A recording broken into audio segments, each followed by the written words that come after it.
Welcome. The following is brought to you on behalf of Say Yes to Children. My guest is Brad Casper. He is chairman of Say Yes to Children and former president and CEO of Dial Corporation. Brad, welcome. My pleasure. Thank you for having us. Brad, let's begin. Why is this the right time for a school bond election in Scottsdale? Well, I think, there's never a single good time to pass a bond. It's a little bit like, is there ever a good time to have your car crash or the roof ripped off your house?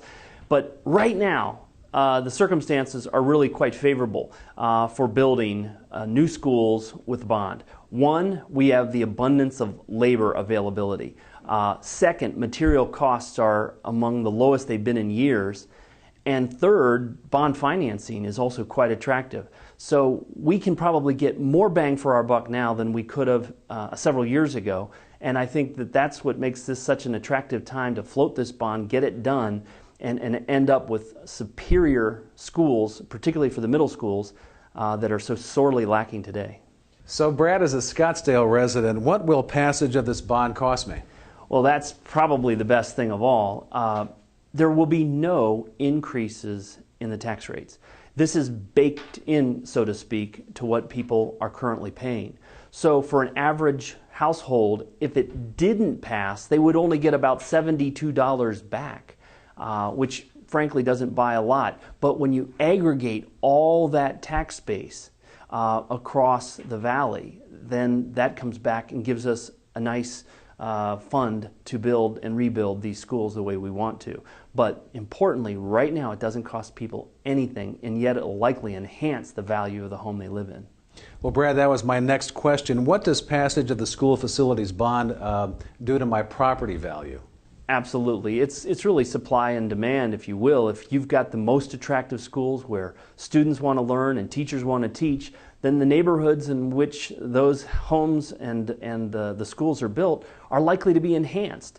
And after the financial meltdown of 2008, 2009, who couldn't use a little bit better housing value today? Anyone who's gone out to refinance a house recently has probably seen that their house isn't worth as much as it was a few years back. Well, how can we trust that SUSD will spend the funds wisely and responsibly? I can assure you, as in the past, we're going to bring these projects in on time and under budget, just like Phase 1 did with the high schools. And this is all very, very transparent. First of all, it will be audited. The state of Arizona requires that it gets audited every year, so that this will have at least one review there. Second, there will be an oversight bond financing committee that will also shepherd these projects through. So people don't have to worry or accuse the district of misappropriating or not making the full value of the funds that are being covered in this bond. It will all be out in the open. It will go for what we say it will do. And I'm very, very confident, again, because of the favorability of the conditions out there, that we'll bring it in on time and under budget.